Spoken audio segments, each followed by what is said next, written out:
What's up, Care Factor Nation? I am here on Season 2, Episode 10, with a very special guest, Gian Carlo, the President CEO of Amerikooler, and we are going to dive into a lot of different things right now. I have no idea where this thing is going. We could be talking about anything by the end of this, so let's just jump into it and let's introduce yourself to the Care Factor Nation and let everybody know who you are. All right, so Gian Carlo Alonso, the president and CEO of Amerikooler, known as Mr. Manufacturing in certain circles. So I'm excited to be here. I mean, we recently did an interview at NRA in Chicago, and that was great. So, you know, like at the end of that interview, I was like, I have a feeling we're going to collaborate again, right? Yes. So here we are, like a few weeks later, right? So I happened to be here in New York and then actually New Jersey. We were in New Jersey today, so it worked out. Beautiful. And here we are, man. So excited. Here we are. And before we jump into this, just let's tell everybody what brings you to this area, because you're a Miami guy. Yeah. So you're in the New York, New Jersey area. So what brought you here? So I am. So we happen to do a lot of business in New York. Early on in the Amerikooler history, for whatever reason, like the New York market like opened up for us. So we do a lot of business here. Mm-hmm. So in addition to that, and in addition to this being our biggest territory, basically, or one of the biggest. I was here for the American Jewish Committee, the AJC, and they were honoring one of my mentors, Mr. Larry Rosenthal. Who knows if Larry's going to be watching this? Larry. Right? We love Larry. So, I was here to kind of participate in that honor where he won a nice award. And then, nice. hopefully I'm usually here every year for this. So nice. Yeah. That's excellent. So I'd like to know a little bit more about you. So let's talk about family life before we get into anything else. Miami guy, we just before we got on camera and started filming, we were talking about you're half Cuban, half Puerto Rican. Correct. Yeah. So let's talk a little bit about like your family heritage, maybe. Yeah. So great. My heritage is Cuban, Puerto Rican. I would say the Cuban side is an important part for me because my grandfather came from Cuba, so the whole story was my grandfather was an entrepreneur as well. And he had a big, he started a company that did like steel bridges and oil storage tanks. Like it was a lot of manufacturing. We're going back 3 generations, possibly 4, because wow. I think my great grandfather was in the similar business. So he was manufacturing there in Cuba, and he had a nice business going on. And then the whole Cuban Revolution came, where Fidel Castro took over. Yeah. And the long story short is, overnight the island became communist, and there was no more private property. And if you didn't like it, like we're gonna kill you or get the hell out of here. Okay. Yeah. So, it wasn't that easy to leave. So my grandfather, with my dad at the time, was like 8 years old, had to tell everyone they were going to go on a little vacation. We'll be back on Monday, So my grandmother with like $200 in her purse, he met, she went to the airport first, and then everyone kind of met up with her, and then they ended up getting the hell off the island. And wow. So they left everything behind. It's like us. Like imagine you at 10 or like 20 years from now, you did all this work for the Malaki and Malaki Cares and Malaki Digital, and then you got to leave it all, right? Yeah. Because I don't know, we elected the wrong person. So hard. It sucks. So anyways, they went to the nearest island, the nearest Spanish-speaking island, which is Puerto Rico, right? So that's kind of where my dad was raised. And then my grandfather started up again in the same kind of business, manufacturing, big stuff and engineering and all of that.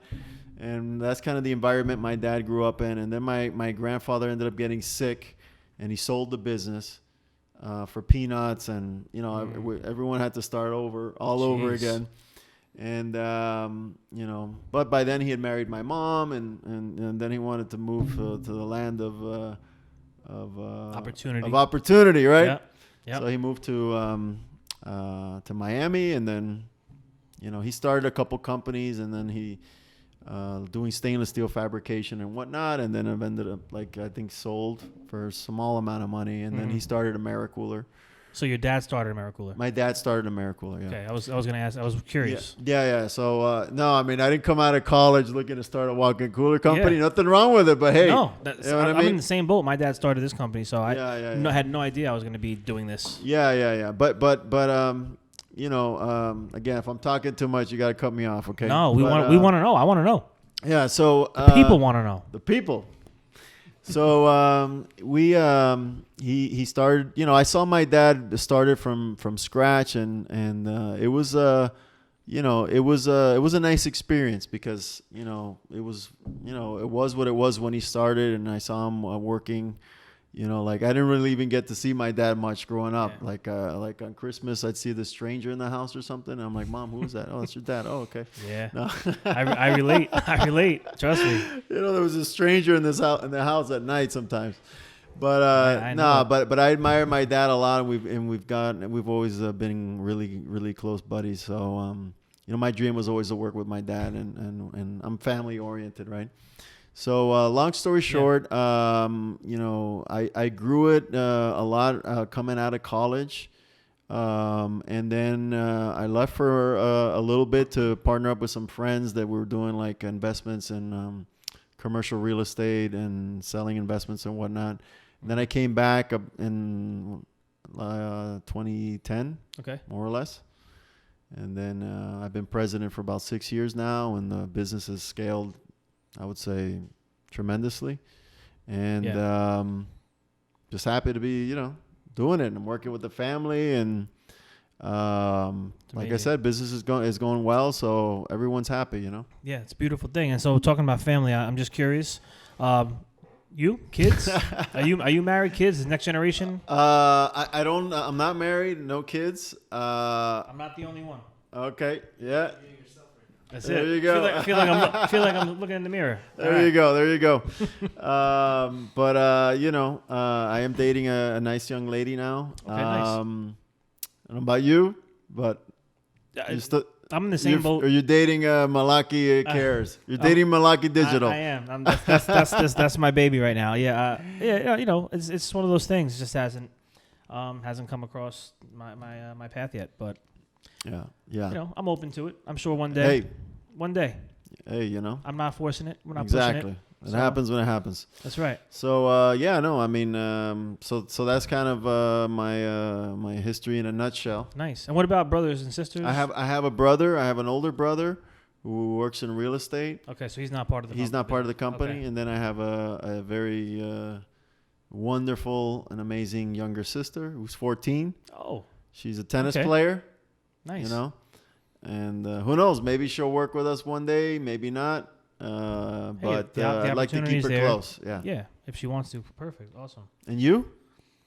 I have a younger sister, Samantha, who is my business partner. Okay. So we put a succession plan together in place from our father, 2017. So now we're the owners, and great. We've been really building, and the numbers are looking good. So we're gonna keep on working hard and doing that.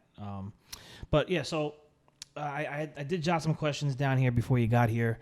Let's see if I can make sense of my chicken scratch. So we kind of covered some of this stuff already. So when you first started in the business, how long ago did you start at Amerikooler? Like when? So I was always, on the summers I was always working there, and then straight out of college I was working there, and that was a time where I started to initiate a lot of the reinvestment within the company. And we back then already, like I was like, we were starting to buy new machines. Like we've invested a lot in technology, like manufacturing technology. Yeah. So you've been in the business a long time. Yeah, I've been in the business for a while, right? And then even back then, like we were able to almost triple in size from where it was, which was nice. Okay. And then, and then we left, and then like the company didn't grow at all.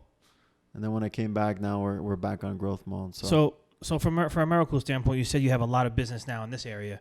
Was there a time maybe before you really got your hands on this to be able to take over that you were just kind of focused on Miami, or just focused? Was it always because I mean you're selling national. Yeah, national and international. So yeah, we kind of would sell a lot like here and there throughout the country in little pockets, and then believe it or not, like Florida was a very weak market for us. Okay. That's interesting. So in this industry, if you're a manufacturer, like you either work with the dealer network or you don't, right? So my philosophy is to work with the dealer network, where my dad's was a little bit different, but the times, are different. So like we had a reputation, whether it was accurate or not, where we didn't support the dealer community as much as we do now. So if that's the perception, dealer, whether it's true or not, okay, right? They want manufacturers that will partner with them, right? So if you're a manufacturer that doesn't see the value of having these channel partners, then they're not going to see the value in working with you either. So, I cultivated that, and now I could say that Florida is one of our biggest territories now. And that happened in like 3 or 4 years. That's big. And then now we're developing others throughout the country. And now, export happens to be one of our fastest growing segments too. So we've always had like a foot. My dad being who he is, like Latino. The export market was something that was easy for him to cultivate. So we were doing a decent amount of business there, but it was underserviced for us. So we hired a good regional, Gilbert LeBron. We call him LeBron James. There he is. He's doing a good job, and now, the sales this year will more than double in Latin America, which is not bad. The volume was not bad before. Now it's like really, really good. So, well, that's pretty great. So you're working with reps. You're working with dealers. I think the rep in the area here is it. I don't want to say. We have PBAC, Pasternak Bauer. It's Pasternak Bauer. Okay. Yeah. Okay. So we'll give them a shout out. Pasternak Bauer. PBAC, Michael Pasternak, Larry Cantamessa. Very good people. Awesome. Excellent team. We had our biggest month in the history of the company. Not that I'm bragging. I'm just saying facts. Okay. Of course. That's what we want to know. We want to know. In May, it was the biggest month ever, and in the PBAC territory, definitely helped with that. We had our biggest month like ever in this territory. So. Yeah, it's amazing. So. We talked last time we met. We talked a little bit about the digital world, the digital era, and how it's really kind of quiet in the industry. There's a handful of people that are doing it. Then there's another handful of people that are doing it, but it's kind of, I don't know. You're seeing pictures of equipment, and there's really nothing connecting you to the story behind it. I see you doing stuff that there's actual content that's entertaining, that's valuable. I just saw a recent video. I think you guys were doing something with was it graffiti or spray painting? Oh, yeah. Let's talk a little bit about that. So all right. So we make walk-in coolers. Right. Walk-in coolers and freezers, baby. That's it. So, part of me has always wanted to differentiate the product, and, I still want to, right? And I wanted to make it something more than just a cold box, right? So, one easy way to do that, or not so easy, is to paint it and make it look cool. You know what I mean? Because a car is basically an engine with 4 wheels, right? But then obviously, like, it became more than that, right? It became, from like these real exotic cars, it has a personality. An art form. An art form, right? So, that was the whole concept of it. So I always said I want to paint a box. And in Miami, we have a area called Wynwood. Yes, I've been there. You've been there, and it's got all the walls painted, right? So I was inspired by that, because Wynwood, before it is what it is now, was just like a bunch of rundown warehouses, right? Right, yeah. So someone very bright came in and said, we're going to, whether it was a real estate play or not, I have a feeling it was, but we're going to buy it all, and we're going to make it look beautiful, and then we'll see what happens, right? Yeah. So they ended up buying it, and they painted it. They brought in some of the best restaurants and art galleries, and then now it's Wynwood, right? Yeah. So, with the walk-in cooler, it's always been this big gray box, and you can make it white, you can make it black, you can make it stainless, but that's still not enough, right? So I found an artist, Rage Johnson, baby, Rage Johnson, my home slice there, and we brought him in, and we wanted to paint this box that we were going to take to NAFM, right? So we did like a video out of it and all of that, and then we own the real estate that we have now, so I said, okay, let's start with the box, but next I want you to paint the building, right? So the box that we took to NAFM was a hit, and we did a nice little video out of it. And then so I reached out to them again, and like I wanted a mural. I wanted a mural on our entrance. Yeah. And you know, whether it's gonna produce return on investment or not, I don't know, but it looks great. There you and go. frankly, I think it will. I mean, now when people come visit us, they're like, "Wow, this is awesome." Yeah, I mean that's You know? that's essentially what we talk about, like digital. I mean, it's branding. Yeah. You know, when people walk through someone's doors, you know, and it's just plain basic common stuff. Even my building, we tried to, you know, uplift the building a little bit with some different brick and different things. Nothing too crazy, but when you walk in, you know, through Amerikooler now, I guess you see Yeah. that. They're gonna remember that. Yeah, That's they're be gonna part of it. remember. Yeah, and now and even the employees, they feel good about it. Like, you know, everyone, I feel good about it. So Yes. now I have other artists coming along that, you know, we have a decent sized building, so we got plenty of space to paint. Yeah, So I we're think I gonna saw it was we're like gonna 200,000 square feet. yeah, I think got 200,000 read. square feet. Yeah. So we're gonna start putting more and more murals on it, and my dream is to have it completely painted in murals. Yeah, So, I mean this is the innovative stuff. It might seem simple to somebody. Oh, it's just paint, but these are all things that are going to be memorable. yeah. Outside of XYZ manufacturers that are doing this, and this, it's all the same. Yeah.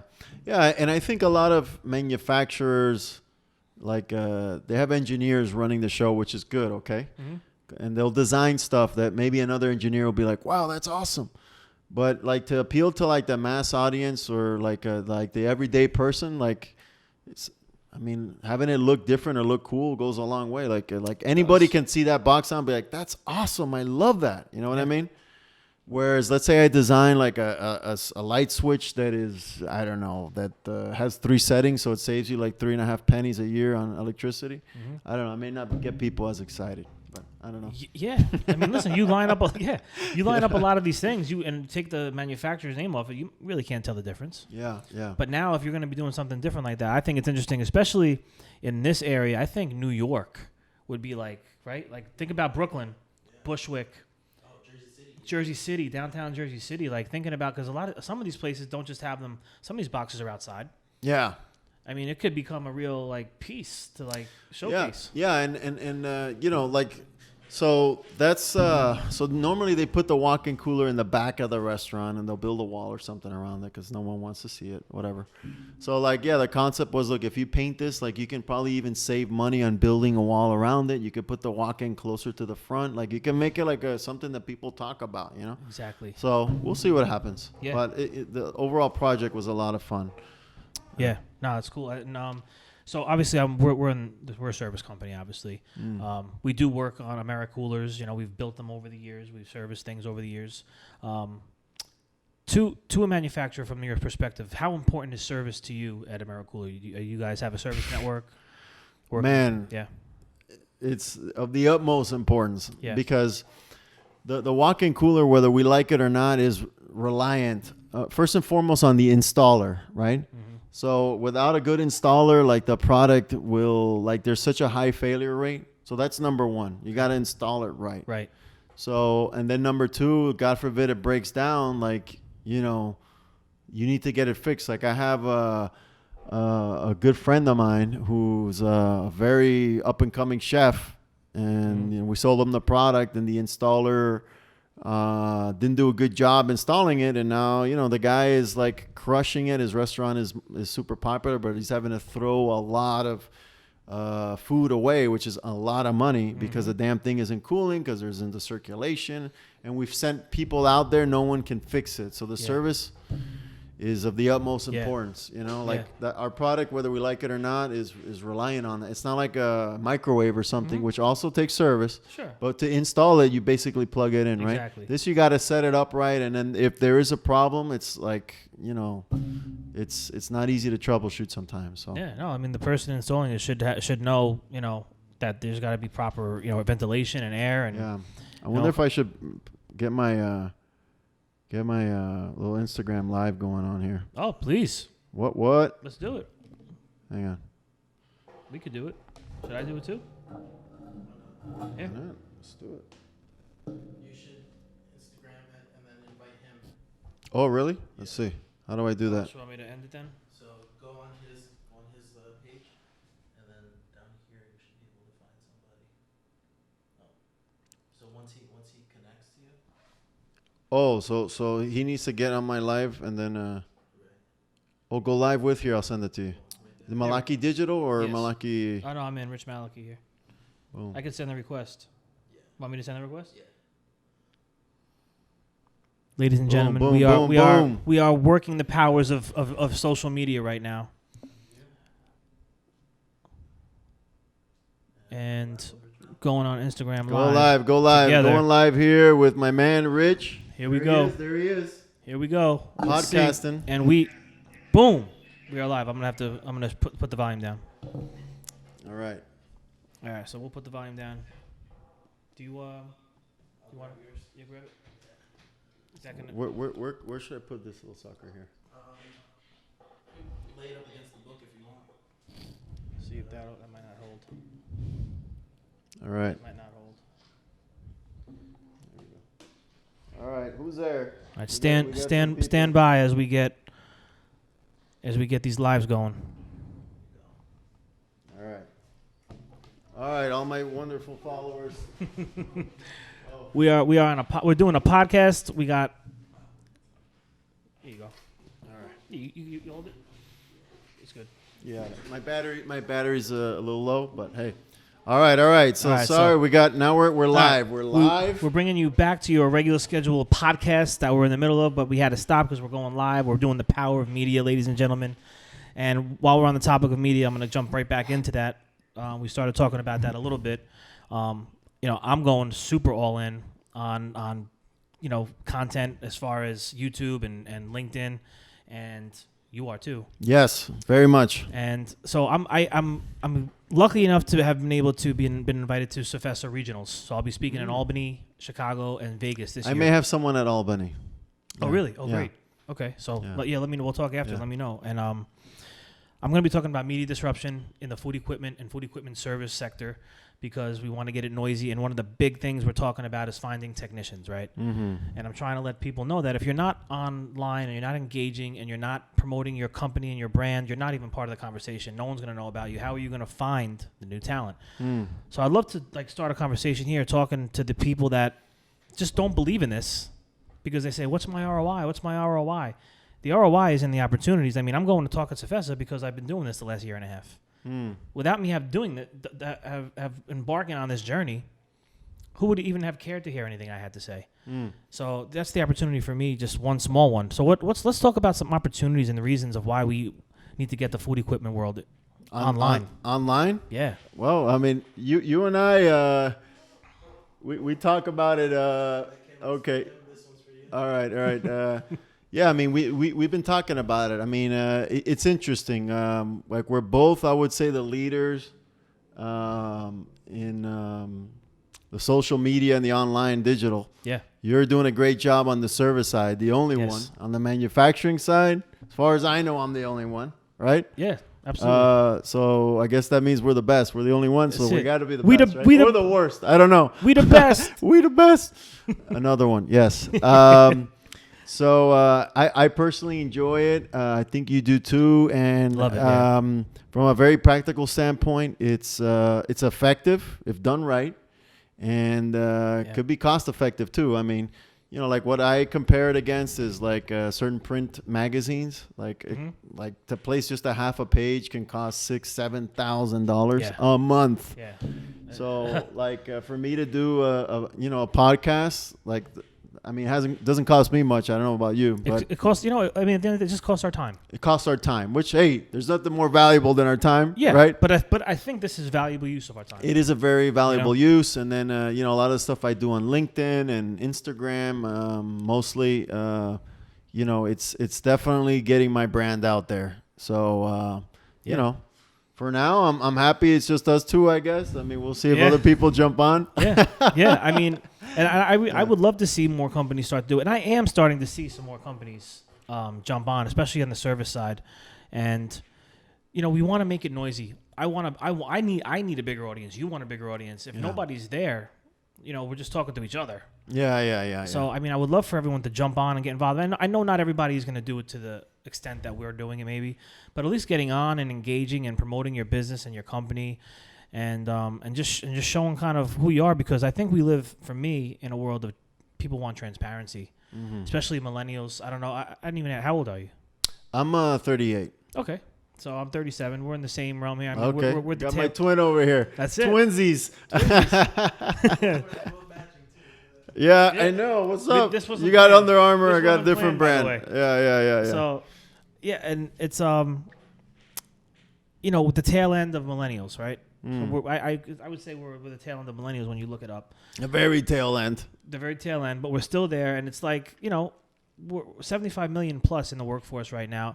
They all want to connect with companies that they know the people behind the service and the business. For me, I do.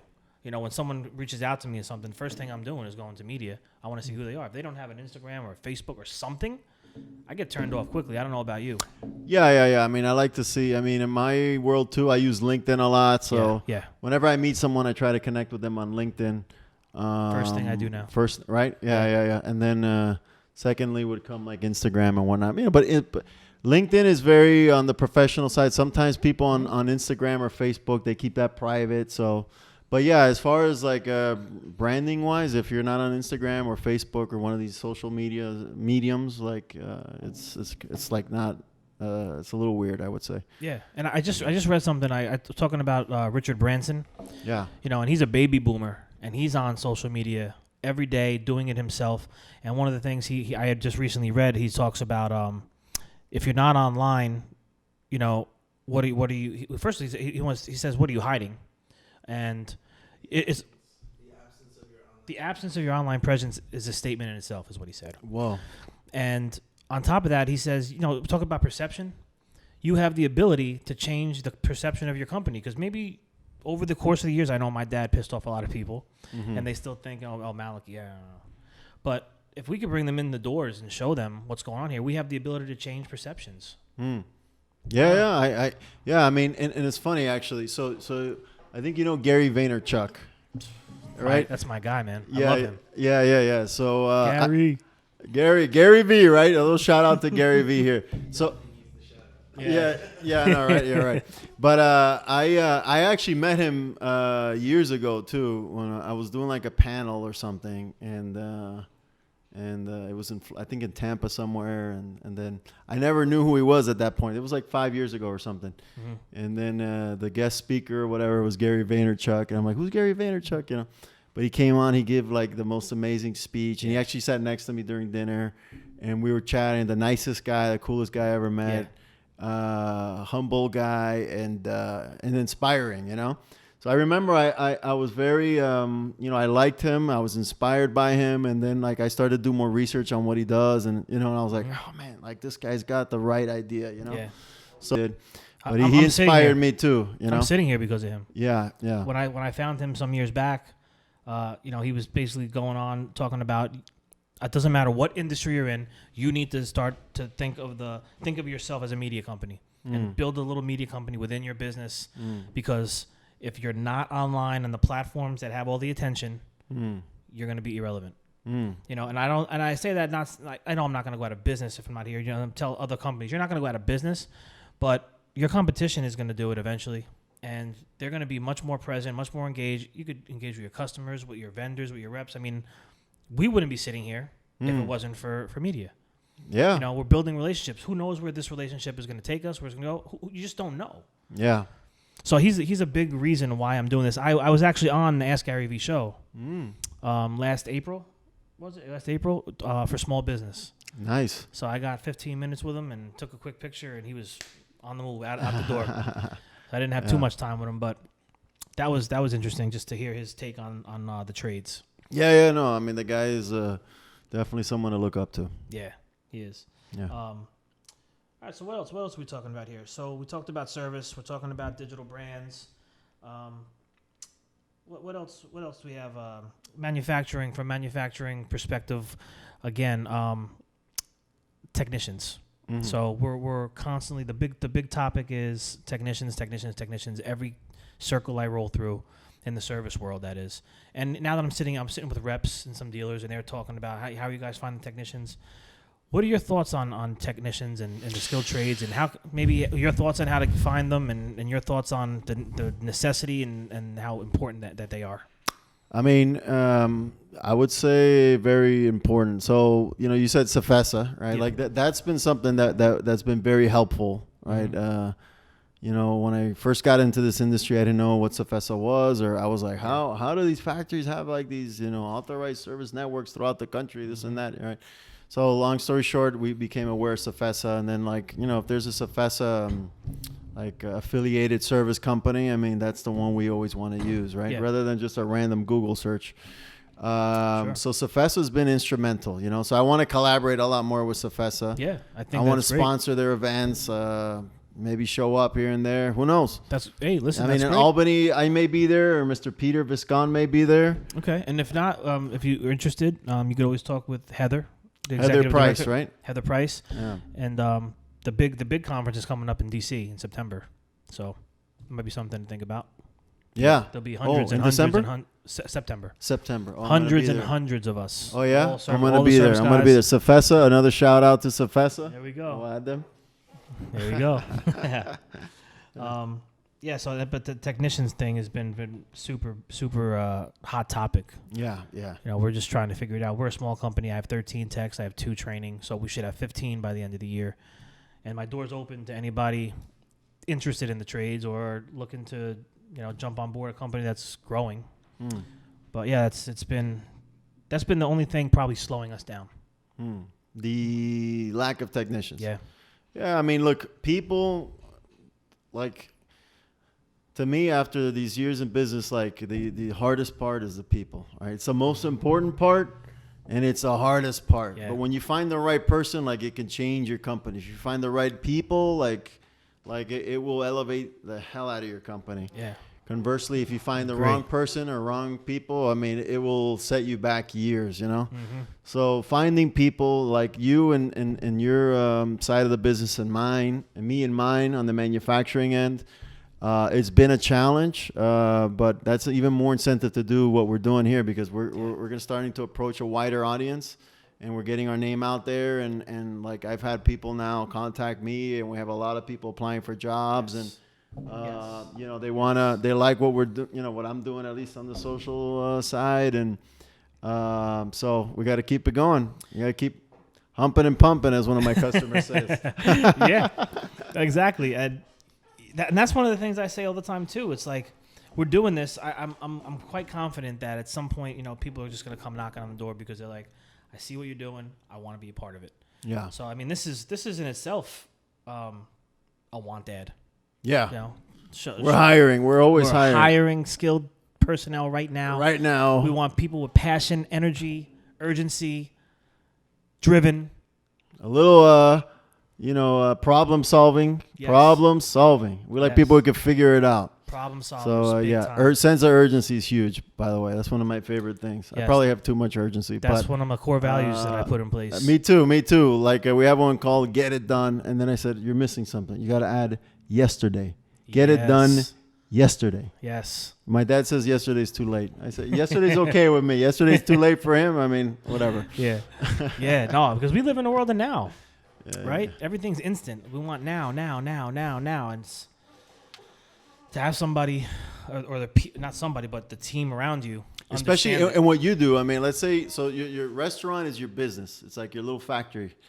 If something breaks and you're not able to sell, that's a that's a freaking urgent problem. Yes or no? They major. want it done when? Major. Yesterday, in that case, is too late. Right. They need it done light speed. So, and people appreciate that, Yeah. Mom, Dad, my restaurant is shut down, Okay, I'll get to it when I can. I got a couple calls and I'll get there. Maybe I'll make it around 5, maybe not. Are you kidding me? Get Right. the hell out of here. Yeah. They People want don't wanna to hear hear, that. listen, okay, I'm dropping I'll be right there. I'm going to take care of you. That's what they want. That's what they So, want. And that goes back to the need of finding more techs, because as a small company, we're doing 250 plus calls a week with 13 guys. And, if these guys are lucky, they're getting 3, 4, 5 calls done, maybe a day, depending on, because every call is different. It's case by case situation. But yeah, the people don't want to hear later or tomorrow. They No, want to no. know, can you be here in an hour? I mean, we get that. You know, Yeah. You wish you could say, hey, listen, I got a guy idling at the I'm curb. going to teleport there Yeah. right now. No. You know, so I think in our industry, a 4 to 6 hour window is probably the fastest you're going to find, unless you just get lucky and someone's like right next door. I know. Like finishing a call, like almost I done. got a guy finishing. He's 20 minutes away. Oh, man. Hey, listen, that does happen, by the way. Maybe once every 3 months, something like that. Yeah. But yeah, it's been tough for that. But the industry. Is that my live? That's your live, yeah. Whoop. My live is down, ladies and gentlemen. Coming back. Yeah, Got Angel, we Angel got- double fisting here. and it's not beers, not yet. Yeah. All right, so we're back to the podcast. Yeah, so the industry as a whole, booming, right? I mean, it's a booming industry. This is another thing that we talk about again when I'm in the circles through the service companies, how amazing this business is, and I'm always trying to promote it and let high school students. Hopefully, if a high school student gets a hold of this podcast, or someone in college that's just kind of sitting there at a window, like I'm just going through the motions here because I feel like I have to. What would you maybe tell the next generation thinking about coming into the trades on the manufacturing side? I mean, let's talk about the jobs. I always talk service. Let's talk about the jobs on the manufacturing side of a young high school graduate that's saying I don't want to go to college. Is there opportunity in the manufacturing side? Yeah, absolutely. So manufacturing, in our case, we have like the plant, which is like the actual manual labor, and obviously there's a lot of opportunity. And like us personally and me personally, I've promoted a lot of people from the plant into the office. Actually, my last post was about two guys that I promoted. Mention that. Yeah. I They're not in the well. Actually, they are. One's in. They're in the air conditioning now, at least part of the time. Okay. But no, I mean it's as a manufacturer and especially for a niche product like. If you can hire someone that you've known at least for some time and they know your product because they worked in the plant, it's to their advantage and to yours because they're already trained and somewhat vetted. So, I like to give as much opportunity as possible. So there's a lot of opportunity from that standpoint. And then we have the office side, which is, the accounting, the back end. There's the engineering side and there's the account management side too, where I've also promoted people into higher and higher levels. I mean, this week, I have one young chap here with me in New York that he started doing like stuff in the back end with stock panels, and then we put him in a couple different areas, and now he's out traveling doing sales calls. So, yeah, I mean, there's a lot of opportunity, whether you went to college or not. Yeah. I think the most important thing is the attitude. I agree. The open-mindedness. And willingness to work. And willingness to work hard. I mean, there's a lot of gratification in work. You know what I mean? Some people shy away from it, but, you got to love what you do and put your heart and soul into it, Yeah. So people who do that tend to succeed. Yeah. And I agree the attitude, man, because it's just, you could train people. You could show them the way. But if someone's going to walk in every day, head down, sad, angry at the world, pointing fingers, you can't take that out of somebody. Right? And they may have a damn master's or something degree. Who the hell knows? Okay. Right. Yeah. If you have a guy who they just want to work and they're open to opportunity, like we've had many people like that, thank God, then the sky's the limit, you know? And then it's up to them if they wanted to reach higher and higher levels. If you got to take a course or two, a specialized course, or whether it's sales or negotiation or purchasing or HR or whatever, like we also help in that. I mean, we fund a lot of continuing education for our people. Hey, you want to learn more? Okay. And that's a great thing to have in a company when you're getting settled in and you're trying to learn things. That company that's going to back you and support you and invest in you. The least you could do is go hard at it. So I like that. That's important. So there's opportunities in the trades. Yeah. Crazy opportunity. Something a little bit lighter anyway. We'll just talk about travels. Yeah. Where's Mr. Manufacturing traveling to this year? Anywhere interesting, or where were you last year? Like for personal or for business? Both. Travel. Last year I was traveling a lot for business, mostly domestically. I was every single week I was out somewhere, all over the country, and that's part of being an entrepreneur. Like, I run pretty lean. Like, I'm the president, CEO, and sometimes I'm a regional, sometimes I'm a customer service, sometimes I'm operations, I'm accounting, whatever the hell I got to do, I'm going to do it. Yeah. In that case, I had my regional travel hat on, so I was traveling a lot, and it was, on the one hand, when you start doing it, it's a little taxing, but then you get so used to it, when you stop traveling, you feel like it's taxing too. You're like, I want to travel again. So I'm in New York. The last trip was in Chicago. Yes. Personal, I got, every New Year's, I like to go somewhere I've never been. Okay, nice. So I don't know where I'm going to be this New Year's, but it's going to be somewhere I've never been before, hopefully. So this past New Year's, were you So I was in Israel this last New Year's, in Tel Aviv. I got a lot of friends there. Okay, wow. It's a wonderful country. It's a big trip. Yeah, it's a wonderful country and amazing people, and I loved it. I recommend it. Go to Israel. Nice. So Tel Aviv was fantastic, and then Jerusalem, and then I spent time in a couple different areas there. So that was wonderful. That's cool. And That's very cool. the year before that, I think I was in Hong Kong, and That's where I was last year. oh yeah, so Hong Kong was cool. It was very cool. I was there for a week. Me and my buddy stayed at an Airbnb.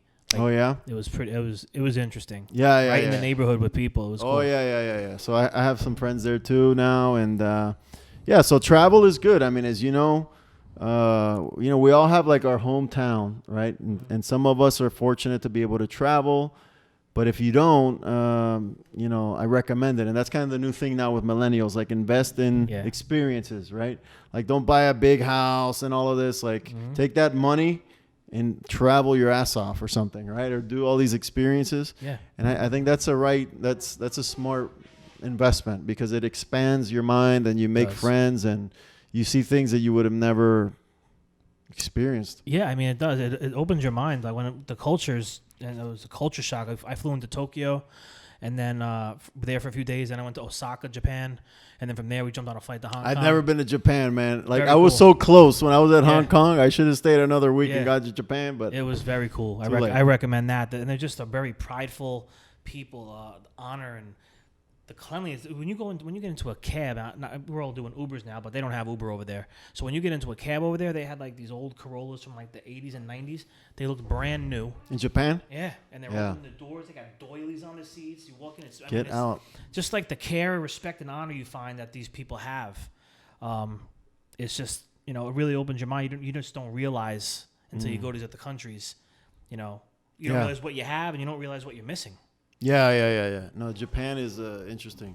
I mean, that's one of the most cultured places. It was cool. So I can't wait to go. I'm gonna make it back. I recommend Japan. that. I'm coming. And I recommend that. So, what else? Well, we'll close this podcast out in a minute here. Anything else we want to share? Obviously, we can find the Amerikooler online. Yeah, I mean, so www.amerikooler.com. I mean, I'm on LinkedIn, Gian Carlo Alonso, and then on Instagram, Mr. Manufacturing. We're going to link all that in the description, so you're going to find Gian Carlo everywhere. Yeah. And, I mean, just excited to continue growing and continue doing innovative things, whether it's on the media side. I'm always looking for technology. I'm also looking to make investments on my own, too, and certain... I just joined an angel investing network. So maybe I do some of that and see if I can incorporate new technology into my product. Who knows? Right. That's very interesting. I'm not at the Gary V level yet, but hey, Hey, listen. You got to sell a couple more coolers, and you never know. I'll be there. Right. That's right. We're coming for you, Gary. We're gonna buy the jets before you. Exactly. We'll sell you the jets. Rich and I, we're gonna buy the jets, and don't worry, we'll give you a good price. That's right. $1 billion, maybe 6. There you go. All right, so cool. We're gonna close this one out. All right. I appreciate you being here and doing this with us. All right. So this is the Care Factor podcast, season 2, episode 10. Ladies and gentlemen, Gian Carlo Alonso, in from Miami, and we appreciate you being here. All right. Well, thanks for having me. I enjoyed it. Thank you. And Angel, we got to give a shout out to Angel, the man behind the camera there. Thanks, Angel. All right. And we'll see you on the next one. All right. Thanks.